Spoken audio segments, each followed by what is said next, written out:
You hear the name Casanova, and right away one image pops into your head, doesn't it? The world's greatest lover, a charming, unstoppable seducer. But what if I told you that reputation, the one that literally turned his name into a synonym for womanizer, is actually the least interesting thing about him? Because the real story, well, it's a whole lot crazier. See, the myth is pretty simple, right? A life of seduction, adventure, maybe a sword fight or two. But the reality? Oh, that is so much more complex and, frankly, way more fascinating. The real Casanova was a brilliant mathematician who completely changed how a country made money, a spy who worked for the very people who threw him in prison, and, get this, a pioneer of what we would now call science fiction. He wasn't just living in his time. He pretty much was his time. Born in 1725, Casanova was like the Enlightenment in human form. You know, that era of reason, wild curiosity, and radical new ideas that were questioning everything from God to the government. His life was basically a grand tour of that entire revolutionary century. And it all kicks off in Venice, which was basically the pleasure capital of Europe, a city of masks, canals, and secrets. As the son of actors, he learned a lesson early on that would define his entire life. That life is a performance. And boy, was he about to play a lot of different roles. But his first real taste of international fame, it didn't come from a theater stage or from a fancy bedroom. Nope, it came from a prison break so unbelievably audacious, it made him a legend all across Europe. He was thrown into the Leads, the infamous high-security prison right under the lead roof of the Doge's palace. This place was considered completely inescapable. The cells were literal ovens in the summer and ice boxes in the winter. It was a place designed to absolutely break a man's spirit. So, why was he even in there? Well, the Venetian state inquisitors just grabbed him. No trial. His official crimes were basically a cocktail of Enlightenment-era sins. Blasphemy, being a Freemason, owning forbidden books. In other words, he was locked up for being a freethinker who dared to challenge the way things were. Now, this wasn't some desperate scramble over a wall. Oh no. This was a meticulously planned operation. It was a heist. He had to make a tool, coordinate with another prisoner, climb out onto the roof, break back into another part of the palace, and then, for the grand finale, just bluff his way past the guards. Get this, he made a spike out of an iron bar he found, then smuggled it to his accomplice hidden inside a Bible, which was itself hidden under a plate of pasta. After they broke through the ceiling and crossed the dangerous lead roof using ropes they'd made from bed sheets, he put on his finest suit and just calmly walked downstairs. He then bluffed a guard into thinking he was some important official who'd been accidentally locked in. The guard, totally fooled, just opened the door and he walked out. Simple as that. So now he's a celebrity, and that fame gets him into all the best parties in Paris. But instead of just telling his prison story over and over, he completely reinvents himself. He walks into the French court not as an escape artist, but as a serious intellectual who has a solution to one of the country's biggest problems. They were broke. And his idea was radical. He proposed setting up a national lottery to fund France's prestigious military academy. He pitched it right at the top to powerful people like Madame du Pompadour.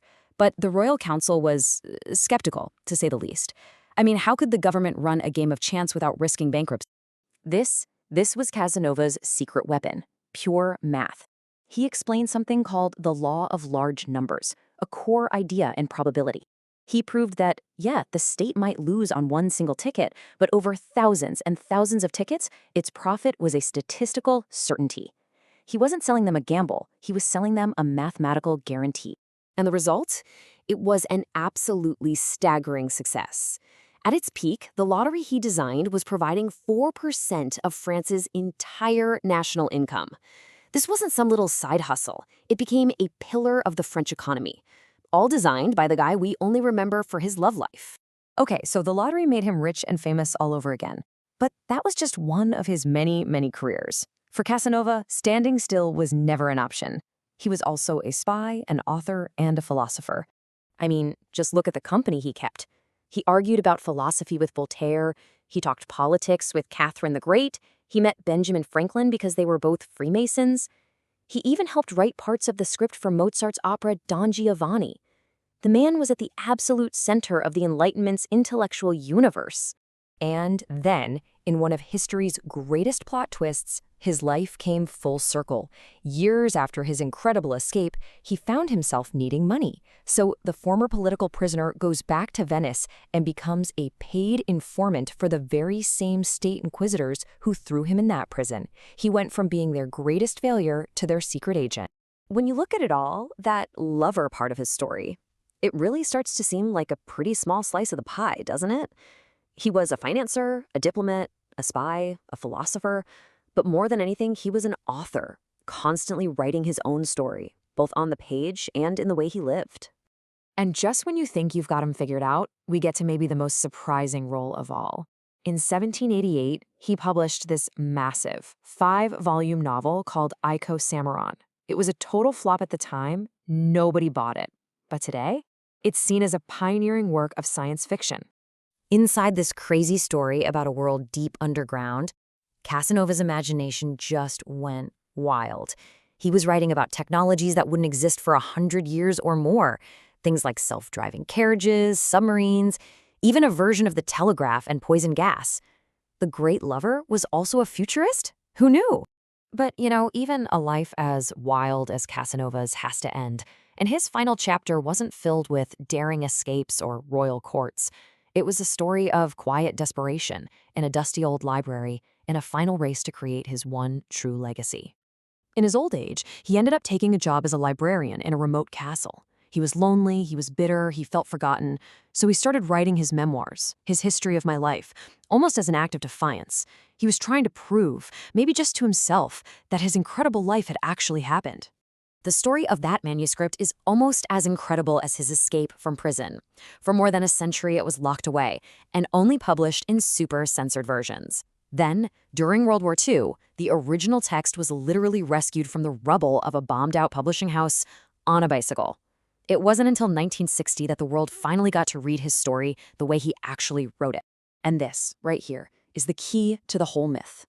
The early censored versions, they cut out all the philosophy, the politics, the science, and they left only the sexy parts. They created Casanova the lover. It was only when the full, unabridged text came out that the world finally met the reality. Casanova the intellectual.